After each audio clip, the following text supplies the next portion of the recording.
नमस्तुभ्यम नमस्तुभ्यम नमाम्यहम हे मम सौहार्द्र। हे आर्यवर्त राष्ट्र देश के रहने वाले मेरे हम उम्र भाइयों, नौजवान साथियों, मेरे बड़ों, मेरे गुरुजनों, आप सभी को मेरा नमस्कार है, मेरा वंदन है। स्वागत करता हूं आपके इस पसंदीदा प्रोग्राम नाड़ी वैद्य कायाकल्प में एक बार फिर से।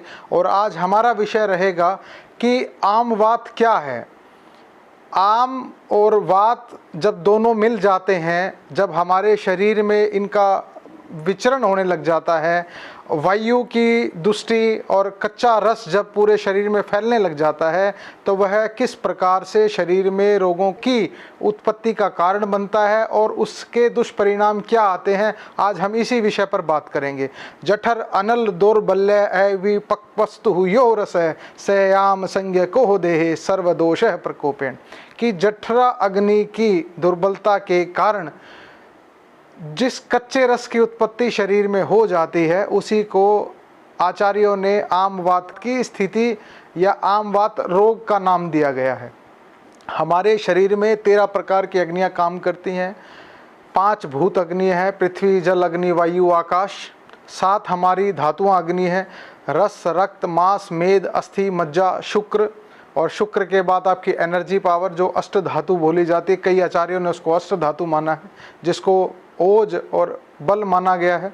और एक जो विशेष अग्नि है वह जठरा अग्नि है।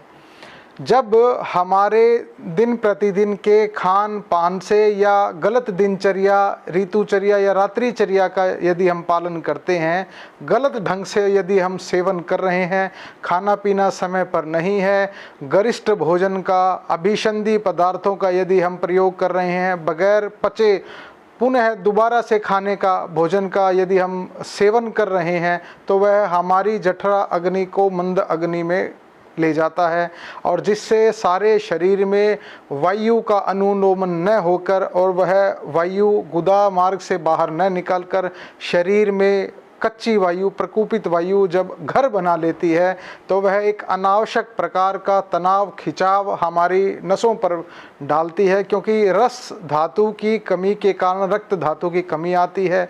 रस के बाद रक्त आता है। जब रस धातु जो हमारा पाचन संस्थान है यदि खाने पीने को अच्छे से पचा रहा है, तो उसके बाद हमारी रक्त धातु स्वतः अपने आप में ही बल से भरपूर हो जाती है। उसका जो पाक है वह बहुत अच्छी तरीके से हो जाता है और शरीर में एक ओज का बल का निर्माण होता है। रक्त धातु में यदि कोई दुष्टि आ जाती है या जलीय धातु की कमी से रक्त धातु में दुष्टि आती है, तो वह हमारे शरीर में कोलेस्ट्रॉल के लेवल को, मेद धातु की विकृति या कोलेस्ट्रॉल के लेवल को बढ़ाने में सहायता करती है। रोग का प्रचार करने में, प्रकोपित अवस्था तक उसको ले जाने का कार्य करती है।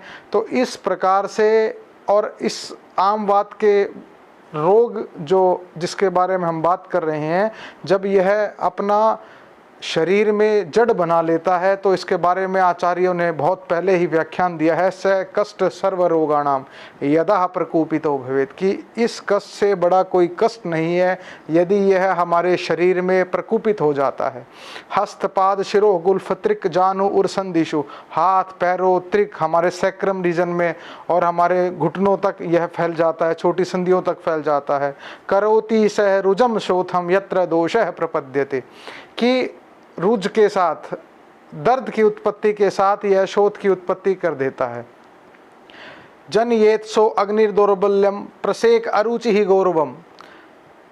कि जब जन सामान्य में यह फैल जाता है, तो वह अग्नि को मंद करके और उसकी उत्साह को घटा देता है और उसके सलाइवेशन के स्त्राव को बढ़ा देता है।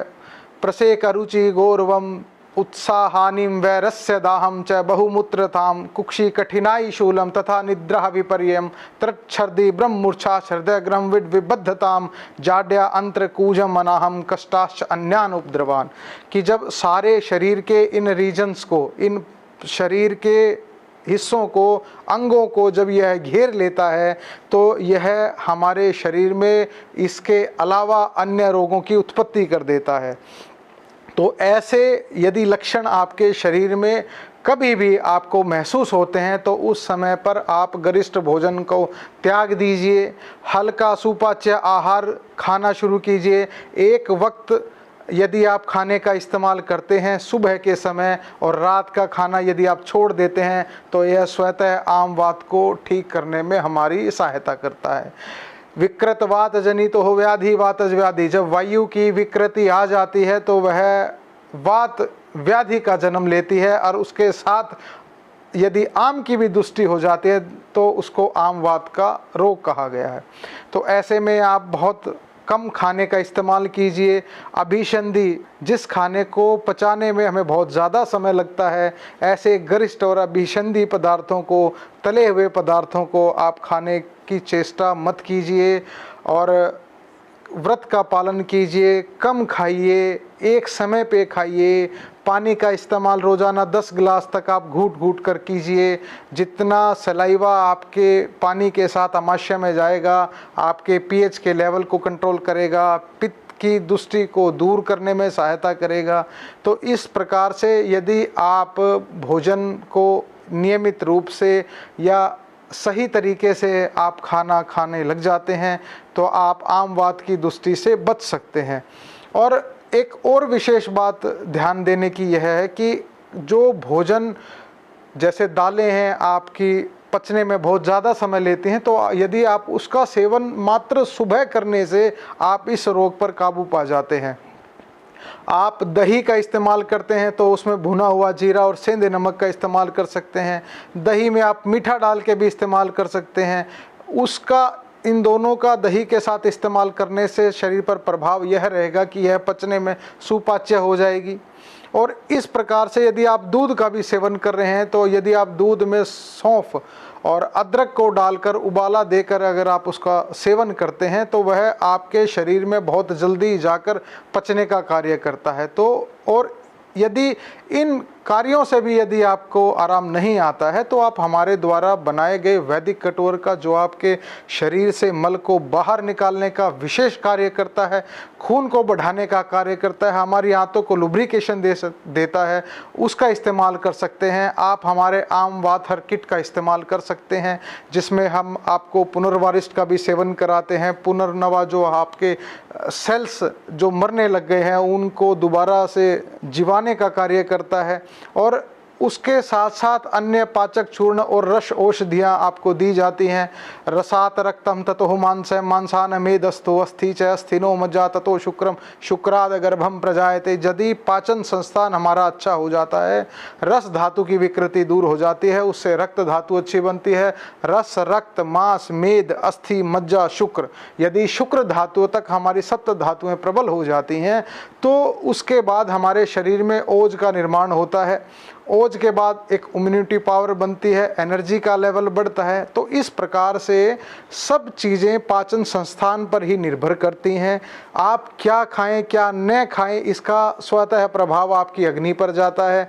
यदि अग्नि तीव्र है तो वह उसको पचा लेगी और उसके बाद आपको बार बार भोजन खाने की चेष्टाएं होने लगेंगी। और उसके बाद भी आप खाना खा भी लेते हैं तब भी आपको थोड़ी देर के बाद ऐसा लगेगा, यदि जठराग्नि बहुत ज़्यादा हो गई है, कि आपके शरीर का मांस धातु जो है वह भी नीचे गिरने लगे। क्योंकि जब अग्नि को भोजन अगर उसको पचा लेती है और उसके बाद भी उसकी अग्नि शांत नहीं होती है तो वह धातुओं को खाना शुरू कर देती है, जिससे रस, रक्त, मांस, मेद, अस्थि, मज्जा, शुक्र सारी धातुएं गिरने लग जाती हैं, शरीर दुर्बल होने लग जाता है, उसकी मांस धातु में कमी आ जाती है। आप कहते हैं कि शरीर का रस सा निचुड़ने लग रहा है, इस प्रकार के सिम्टम्स आ जाते हैं।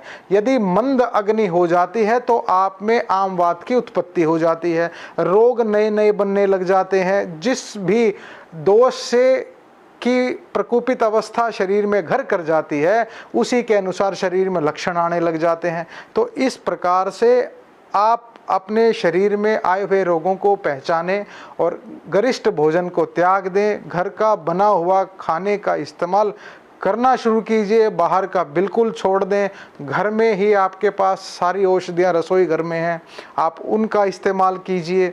इस प्रकार से यदि आप हर चीज़ का इस्तेमाल करते हैं और बाहर की चीज़ों का त्याग करते हैं तो आप विशेषतः आम वात रोग से मुक्ति पा सकते हैं। गच्छामि पुनर्मिलनाय जा रहे हैं पुनः इन्हीं भावों के साथ आप सुखी रहें, स्वस्थ रहें, समृद्ध रहें।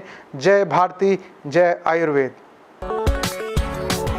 वैद्य जी को नाड़ी दिखाने के लिए संपर्क कीजिए दिल्ली बुध और शनि, रोहतक रवि सोम मंगलवार, गुरुग्राम में बृहस्पति और शुक्रवार को, रोजाना सुबह 7 बजे से शाम 5 बजे तक। अधिक जानकारी के लिए संपर्क कीजिए नाड़ी वैद्य कायाकल्प.com हमारी वेबसाइट पर।